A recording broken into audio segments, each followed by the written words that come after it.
கேரளாவின் அச்சன்கோவில் வனப்பகுதி வழியாக சபரிமலைக்கு சென்றபோது மாயமான தமிழக பக்தர்கள் 24 பேர் வனத்துறையால் தற்போது பத்திரமாக மீட்கப்பட்டிருக்கிறார்கள். அண்மை செய்தியாக பார்த்துக் கொண்டிருக்கிறோம்.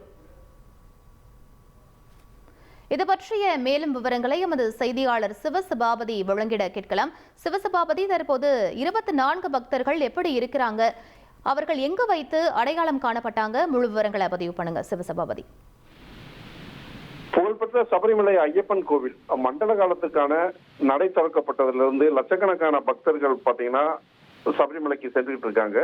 இதுல பாத்தீங்கன்னா ஐயப்ப பக்தர்கள் செல்லக்கூடிய பாதை அப்படின்னு சொல்லிட்டு அதாவது கார் மூலியமா நிலக்கல் போய் அங்கிருந்து பம்பையிலிருந்து மலை ஏறி சென்ற சபரிமலையில ஐயப்பனை தரிசிக்க செய்யலாம். அதே மாதிரி எரிமேலியிலிருந்து கானகப்பாதை வழியா அங்கேயும் போய் அந்த வழியாகவும் போய் ஐயப்பனை தரிசனம் செய்யலாம். இது மட்டும் இல்லாம புல்லுமேட்டு பாதை வழியாகவும் சென்று ஐயப்பனை தரிசிக்கலாம். இந்த 3 பாதைகள் தான் பாத்தீங்கன்னா ஒரு ஐதீக பாதை. இது வழியாவே சபரிமலைக்கு செல்லக்கூடிய ஒரு முக்கிய தடம் அப்படின்னு சொல்லிட்டு கேரள அரசாங்கமும் தேவசம் போர்டும் நிர்ணயித்த நிலையில பாத்தீங்கன்னா கொல்லம் மாவட்டத்தில் இருக்கிற அச்சன் கோவில் என்ற இடத்துல இருந்து தமிழகத்தை சேர்ந்த ஒரு 24 ஐயப்ப பக்தர்கள் அங்க போய் அச்சன் கோயில் ஐயப்பனை வணங்கிட்டு அவங்க காட்டு வழியா செல்றப்போ பாத்தீங்கன்னா கல்லோலி என்ற காட்டு வழியா போறப்போ அவங்க சிறிது தூரம் காட்டுக்குள்ள போன உடனேயும் வழி தெரியாம அந்த நடு காட்டுல மாட்டிக்கிட்டாங்க.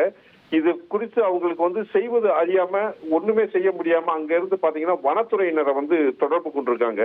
வனத்துறையினரை தொடர்பு கொண்டு அவங்க மூலியமா தகவல் தெரிவிக்கப்பட்டு வனத்துறையினரும் நீண்ட நேரம் அவங்கள அந்த காட்டுக்குள்ள அடர்ந்த காட்டுக்குள்ள தேடி கண்டுபிடிச்சு அவங்கள மீட்டெடுத்திருக்காங்க. மீட்டெடுத்தவங்களை பத்திரமா சபரிமலைக்கு அனுப்பணும் அப்படின்னு சொல்லிட்டு முயற்சி பண்ணிட்டு இருக்காங்க. இதுதான் பாத்தீங்கன்னா கேரள உயர்நீதிமன்றமும் சரி கேரள அரசாங்கமும் சரி தொடர்ந்து பாத்தீங்கன்னா இது மாதிரி கானக பாதை அதாவது காட்டுப்பாதைகள் அதிக அளவுல விலங்குகள் இருக்கும். இது மட்டும் இல்லாம பாதை தவறுனா பெரிய ஆபத்து ஏற்படும் சொல்லிட்டு தொடர்ந்து வலியுறுத்திட்டு இருக்க நேரத்துல பாத்தீங்கன்னா இந்த மாதிரி ஒரு தெரியாத ஒரு காட்டுக்குள்ள அதுவும் அந்த வழியா செல்ல முடியாது அப்படிங்கறது தெரிஞ்சும் தவறுதலா இந்த காட்டுக்குள்ள போய் மாட்டிக்கிட்ட 24 ஐயப்ப பக்தர்களையும் பத்திரமா வனத்துறையினர் மீட்டெடுத்திருக்காங்க. தற்பொழுது விவரங்களுக்கு நன்றி சிவசபாபதி.